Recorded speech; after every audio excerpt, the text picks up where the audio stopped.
Lo echaron a la calle una noche fría, sin dinero, sin familia, y con una enfermedad que lo estaba consumiendo lentamente. Nadie quiso ayudarlo. Nadie quiso escucharlo. Solo un ser se quedó a su lado mientras el mundo le daba la espalda. Su perro. Don Ernesto había trabajado 30 años para la familia Salcedo. Cuidó sus tierras, defendió su finca y levantó sus cercas con sus propias manos. Pero cuando enfermó, lo reemplazaron como si fuera una herramienta vieja. Le dijeron que debía irse, que ya no servía, que era un gasto innecesario. Le entregaron una bolsa con ropa usada y cerraron el portón sin mirar atrás. Su perro, León, corrió tras él sin dudar. Mientras caminaban sin rumbo, Ernesto sintió que todo había terminado. Bruno no dejó que Julián se desplomara del todo. Cuando el hombre cayó de rodillas sobre la tierra seca, el perro comenzó a empujarlo con el hocico, como si intentara mantenerlo consciente. El viento arrastraba polvo viejo y hojas muertas alrededor de ellos. Julián sentía que el pecho le ardía. Cada respiración era una batalla silenciosa contra el abandono. De pronto, Bruno se separó y comenzó a caminar en círculos, inquieto. No era confusión, era determinación. Escarbó con fuerza en un punto específico del terreno. Sus uñas golpearon algo duro bajo la tierra. Julián frunció el ceño. Ese lugar. El viejo patrón solía detenerse allí cuando hablaban en privado. El perro no estaba actuando al azar. La tierra comenzó a ceder. Julián, arrastrándose, hundió las manos en el hueco y tocó metal frío. Bruno ladró una sola vez, firme, como confirmando el hallazgo. Con esfuerzo, desenterró una caja rectangular, oxidada por fuera pero intacta. El corazón le golpeaba con violencia contra el pecho. Recordó entonces una frase del antiguo patrón. Si algún día me falta la voz, esta tierra hablará por mí. Con dedos temblorosos forzó el cierre. La tapa cedió. Dentro había documentos protegidos y un sobre sellado. El olor a papel antiguo llenó el aire nocturno mientras Bruno observaba en silencio. Julián enfocó la vista bajo la débil luz del cielo y leyó su nombre completo en tinta oficial. No era una nota cualquiera, era una escritura legal. La fecha coincidía con el último año de vida del patrón. La parcela descrita estaba cerca del río Antiguo. Era suya, legalmente suya. Bajo los documentos, encontró una carta. Esta tierra es tuya. Mis hijos no entienden la gratitud. La letra era inconfundible. Julián dejó caer la hoja sobre sus piernas y comenzó a llorar. Durante años creyó que había sido olvidado. Pero la verdad estuvo enterrada, esperando ser descubierta. El sobre contenía dinero suficiente para comenzar de nuevo. No era exagerado, pero sí justo. Julián comprendió que los hijos del patrón lo habían expulsado creyendo que lo condenaban. No sabían que la justicia estaba bajo sus pies. Bruno se levantó y olfateó alrededor como asegurando el momento. Tal vez recordó el lugar. Tal vez la lealtad tiene memoria. Julián abrazó la caja contra su pecho. Esa noche no murió bajo el cielo frío. Esa noche renació, gracias a un perro que se negó a rendirse. Al amanecer, Julián no durmió. Pasó la noche abrazado a la caja metálica como si fuera un salvavidas en medio del océano. Cuando el sol comenzó a asomarse por el horizonte, la luz iluminó el terreno donde había sido traicionado. Ya no lo veía como un lugar de expulsión. Lo veía como el punto exacto donde la verdad emergió. Bruno caminaba inquieto alrededor, vigilante. Julián volvió a revisar los documentos con más calma. La escritura estaba registrada oficialmente. No era un borrador, no era una intención, era un título legal firmado ante notario. Eso significaba que nadie podía arrebatárselo sin enfrentar consecuencias. El terreno descrito en los papeles estaba a menos de 2 kilómetros de donde se encontraban. Julián sintió una mezcla de miedo y esperanza. Si era cierto, su destino estaba a solo pasos de distancia. Se levantó con dificultad, apoyándose en un tronco seco, mientras Bruno lo miraba atento. Caminaron despacio, cruzando matorrales y senderos olvidados. Cada paso le dolía, pero cada paso también era un desafío contra quienes lo dieron por terminado. El perro avanzaba delante, como guiándolo hacia algo que ya sabía que les pertenecía. Cuando llegaron, Julián se quedó inmóvil. Ante él se extendía una parcela cubierta de maleza alta, pero claramente fértil. A lo lejos, el río reflejaba la luz del sol. No era tierra muerta, era tierra olvidada. El documento coincidía con cada detalle: los límites, el árbol grande en la esquina norte, la curva del río. No había duda. Esa era la recompensa prometida. Julián sintió que el pecho se le llenaba de algo que hacía años no experimentaba: dignidad. Cayó de rodillas y apoyó la frente contra el suelo. No por debilidad, sino por gratitud. Había pasado de ser un hombre expulsado a ser dueño legítimo de una nueva oportunidad.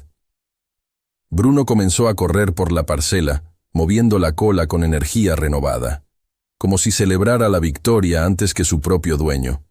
Julián lo observó y comprendió algo profundo. La lealtad no solo acompaña, también salva. Julián regresó al pueblo esa misma tarde con los documentos bien guardados bajo la camisa. No caminaba como un hombre vencido, sino como alguien que había recuperado algo sagrado. Bruno iba a su lado, firme, con la mirada atenta a cada movimiento alrededor. Algunos vecinos lo miraron sorprendidos. Creían que ya no volvería, que su historia había terminado bajo la vergüenza de un despido silencioso. Pero algo en su postura había cambiado. Ya no era un hombre expulsado, era un hombre con pruebas. Entró directamente a la oficina de registro municipal. Sus manos temblaban, pero su voz fue clara cuando pidió verificar la escritura. El funcionario revisó los archivos durante largos minutos que parecieron horas. Finalmente levantó la vista y dijo lo impensable. El documento era auténtico. Estaba registrado oficialmente y nunca había sido anulado. Legalmente, esa tierra le pertenecía desde hacía años.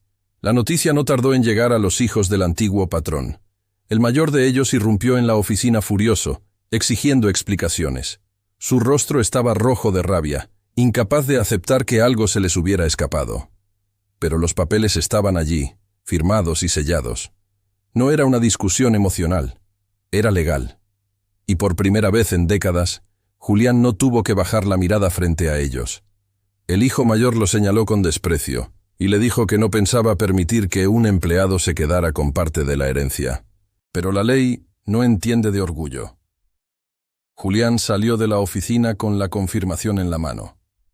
Bruno caminaba junto a él, tranquilo. La guerra apenas comenzaba. Pero esta vez no estaba desarmado. Al día siguiente, Julián regresó a la parcela con herramientas prestadas y una determinación nueva en la mirada. Bruno corría por los límites del terreno como marcando territorio. La tierra aún estaba cubierta de maleza, pero ya no parecía abandono. Parecía promesa. Mientras comenzaba a limpiar el área cercana al río, escuchó el ruido de un motor acercándose. Una camioneta oscura se detuvo bruscamente a pocos metros. No necesitaba mirar dos veces para saber quiénes eran. El hijo mayor del patrón bajó primero. Su hermano lo siguió detrás. Caminaban con esa seguridad arrogante de quienes siempre tuvieron poder. Sus botas aplastaban el suelo como si quisieran demostrar que aún lo dominaban. «Esa tierra no es tuya», dijo el mayor con voz baja pero amenazante. «No vamos a permitir que nos humilles frente al pueblo». Julián no respondió de inmediato. Solo sostuvo los documentos con firmeza. Bruno se colocó frente a Julián, gruñendo con los dientes descubiertos. No era un ataque impulsivo, era advertencia. El viento agitaba la maleza y el silencio se volvió pesado. Julián levantó la vista y habló con calma. «No los estoy humillando. Solo estoy tomando lo que legalmente me pertenece». Por primera vez, su voz no tembló. El hijo menor intentó arrebatarle los papeles, pero Julián retrocedió un paso. «Todo está registrado. Si cruzan esa línea, será delito», afirmó con firmeza inesperada. Los hermanos intercambiaron miradas tensas. No podían usar la fuerza sin consecuencias. Subieron a la camioneta con rabia contenida. Bruno dejó de gruñir. Julián comprendió algo claro. Ya no lo podían echar. Ahora debían enfrentarlo. Después de la visita amenazante, Julián no se detuvo. Si algo había aprendido esa semana era que el miedo ya no lo gobernaba. Se levantaba antes del amanecer y trabajaba hasta que el cuerpo no podía más. Bruno permanecía cerca, atento a cualquier ruido extraño. Cada golpe de azadón era más que trabajo físico. Era una declaración silenciosa. La tierra seca comenzó a abrirse bajo su esfuerzo. Donde antes había abandono, empezaban a verse líneas claras de cultivo. Los primeros días fueron duros. Su tos regresaba por momentos, y el cansancio lo obligaba a sentarse bajo la sombra del árbol grande descrito en la escritura. Pero algo dentro de él estaba cambiando. Ya no pensaba en la traición. Pensaba en futuro. Pensaba en cosecha. Pensaba en que nadie volvería a decidir si él servía o no. Bruno se recostaba a su lado, apoyando la cabeza sobre su pierna como recordándole que no estaba solo. Una tarde, las nubes se oscurecieron y una lluvia intensa cayó sobre la parcela. Julián miró el cielo sorprendido. El agua penetraba el suelo recién trabajado como si lo despertara después de años de silencio. Bruno corría bajo la lluvia, saltando entre los surcos abiertos. Julián rió por primera vez desde que lo expulsaron. No era una carcajada fuerte, pero era real. Algo estaba germinando. Y no solo en la tierra. Semanas después, pequeños brotes verdes comenzaron a aparecer. No eran muchos, pero eran suficientes para demostrar que la parcela estaba viva. Julián se agachó y tocó uno con cuidado. Sintió una fuerza interior que hacía años no sentía. Lo habían echado creyendo que lo condenaban al final. Pero sin saberlo, lo empujaron hacia su comienzo. El primer cargamento de verduras fue pequeño, pero suficiente para llenar una carretilla vieja que Julián había reparado. Tomó aire profundo antes de entrar al mercado del pueblo. No sabía cómo lo recibirían. Algunos lo miraron con sorpresa, otros con incredulidad. Creían que estaba enfermo, que no duraría mucho después del despido. Pero allí estaba, de pie, con productos frescos cultivados en su propia tierra. Una mujer se acercó primero, tocó los tomates, los levantó, los olió. ¿Son tuyos?, preguntó. Julián asintió sin orgullo exagerado. Solo verdad. La mujer compró 2 bolsas y dijo algo que se corrió rápido entre los puestos. «Están más frescos que los de la finca Salcedo». Esa frase fue suficiente para encender murmullos. En pocos minutos, varias personas se acercaron. No solo querían verduras, querían escuchar la historia. Querían saber cómo el hombre que fue expulsado ahora vendía producción propia. Julián no exageró nada. Contó lo esencial: la caja, los documentos, el perro. Cada palabra era firme, respaldada por hechos. Y Bruno, acostado bajo la carretilla, parecía escuchar su propio nombre entre susurros. La noticia llegó inevitablemente a la vieja finca. Los hijos del patrón escucharon que el hombre al que habían echado ahora competía en el mercado. No era solo cuestión de dinero, era orgullo. Y cuando el orgullo se hiere, suele buscar revancha. Julián aún no lo sabía, pero la verdadera prueba estaba por comenzar. El sábado siguiente, el mercado estaba más lleno de lo habitual. Julián volvió con una carga mayor de productos. Las ventas de la semana anterior habían sido buenas, y eso se notaba en la confianza con la que acomodaba cada verdura sobre la mesa improvisada. Bruno permanecía atento bajo la sombra. Entonces el murmullo cambió de tono. Una camioneta conocida se estacionó frente a la plaza. Los hijos del patrón bajaron sin saludar. El hijo mayor caminó directo hacia el puesto. Tomó un tomate sin pedir permiso y lo observó con desprecio. «Bonito teatro estás montando», dijo en voz alta para que todos escucharan. El mercado quedó en silencio. Julián sostuvo la mirada. «No es teatro, es trabajo», respondió sin elevar la voz. El contraste entre calma y arrogancia era evidente. El hijo menor habló entonces. «Ese terreno siempre fue parte de nuestra herencia. Manipulaste a mi padre cuando estaba enfermo». La acusación cayó pesada en el aire. Julián sacó lentamente una copia certificada de la escritura y la colocó sobre la mesa. «Todo está registrado. Si tienen dudas, vayan al juzgado. Yo no escondí nada». Algunas personas del mercado comenzaron a murmurar en apoyo. Uno de los vecinos dio un paso adelante y dijo: «Lo vimos trabajar años sin descanso. Si el patrón le dejó algo, se lo ganó». Los hermanos entendieron que no podían forzar nada allí. Subieron a la camioneta con rabia contenida. Julián respiró profundo. No ganó una discusión, ganó respeto. Esa noche, la parcela estaba en silencio. La luna apenas iluminaba los surcos recién crecidos. Julián dormía profundamente por primera vez en semanas, agotado pero satisfecho. Bruno, sin embargo, no dormía igual. Sus oídos se movieron ante un sonido lejano. Un motor apagándose. Puertas cerrándose con cuidado. Algo no estaba bien. Sombras avanzaron entre los cultivos. Pisaban con cautela, pero no lo suficiente para engañar a un perro alerta. Bruno se levantó sin ladrar, moviéndose bajo la oscuridad. Uno de los hombres comenzó a volcar un bidón sobre los surcos. El olor a gasolina se extendió en el aire frío. No querían discutir, querían destruir. Bruno explotó en un ladrido feroz que rompió la noche. Julián despertó sobresaltado. Al salir de la casa improvisada, vio las figuras corriendo entre las plantas. El fuego intentó prender, pero la gasolina no alcanzó a expandirse. Bruno se lanzó hacia uno de los hombres, mordiéndole el pantalón y obligándolo a tropezar. Julián reconoció la voz del hijo menor gritando al caer. La rabia se mezcló con miedo. Por un instante comprendió que estaban dispuestos a todo. Los hombres huyeron dejando el bidón atrás. Las llamas no prosperaron. La tierra húmeda resistió. Julián abrazó a Bruno con fuerza. No solo había encontrado el secreto, ahora estaba defendiendo el futuro. Cuando el amanecer llegó, Julián no actuó con rabia.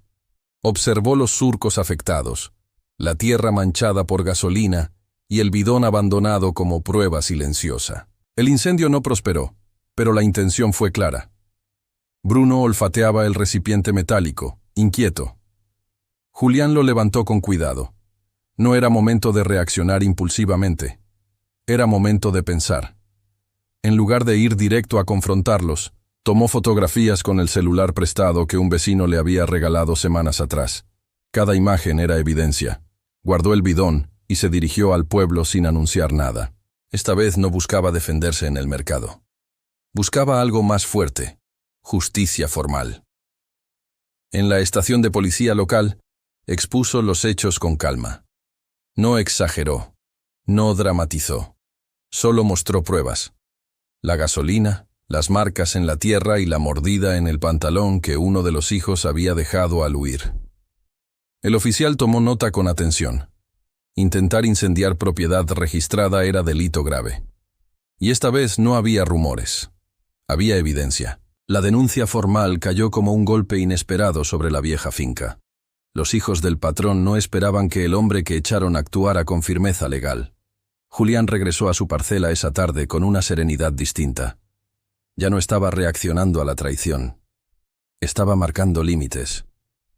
Y cuando alguien que fue subestimado aprende a poner límites, la historia cambia para siempre. La citación oficial llegó 3 días después.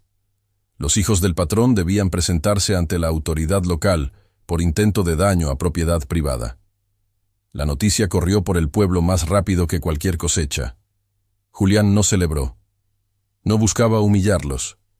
Solo quería proteger lo que por derecho era suyo. Bruno caminaba a su lado cuando recibió la notificación, como si entendiera la gravedad del momento. El día de la audiencia, la sala estaba más llena de lo habitual. Vecinos, comerciantes y antiguos trabajadores querían presenciar lo que durante años parecía imposible: que alguien enfrentara legalmente a los herederos Salcedo. Los hermanos entraron con gesto tenso. Ya no había arrogancia abierta. Había preocupación. La evidencia era clara y la denuncia formal estaba respaldada por pruebas físicas. El oficial presentó las fotografías, el bidón recuperado y el testimonio de Julián. No hubo exageraciones, solo hechos. Cuando mencionaron la mordida en el pantalón del hijo menor, varios presentes intercambiaron miradas. El hijo menor bajó la cabeza. La marca coincidía con la denuncia. La versión de sabotaje comenzó a desmoronarse frente a todos. El oficial fue claro. Cualquier nuevo intento de agresión o daño implicaría consecuencias penales mayores. La advertencia quedó registrada oficialmente. Al salir, Julián no dijo nada. No necesitaba hacerlo. La justicia no fue ruidosa, pero fue firme. Y por primera vez en décadas, el poder cambió de manos. No por fuerza, sino por verdad.